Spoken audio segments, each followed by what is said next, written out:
Pakistan stock exchange में कारोबारी हफ्ते के पहले रोज पीर को मार्केट में मंदी का रुझान देखा जा रहा है। PSX 100 इंडेक्स 42 पॉइंट्स की कमी के साथ 39,967 पॉइंट की सतह पर ट्रेड कर रहा है। आज सुबह से ही मार्केट में मंदी देखी जा रही है। सुबह से अब तक मजमूई तौर पर 277 कंपनियों के हिस्सों के भाव का कारोबार हुआ, जिसमें से 141 कंपनियों के हिस्सों के भाव में इजाफा, 124 कंपनियों के हिस्सों के भाव में कमी, जबकि 12 कंपनियों के हिस्सों के भाव में कोई रद्दोबदल वाक़ई नहीं हुआ। मार्केट माहिरीन का कहना है कि मार्केट में उतार चढ़ाव का सिलसिला आइंदा भी जारी रहेगा।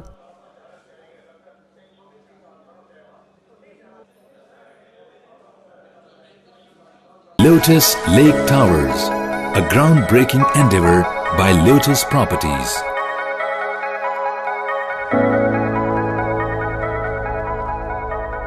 पाकिस्तान में पहली मर्तबा हालात हाजरा के मुख्तसर मगर जामे प्रोग्राम्स, खबरों, तबसरों के अलावा दीगर समाजी, तिजारती, सकाफती, तफरीही, मालूमाती, मजहबी, तालीमी, सेहत और बच्चों के प्रोग्राम्स सिर्फ TNN TV पर।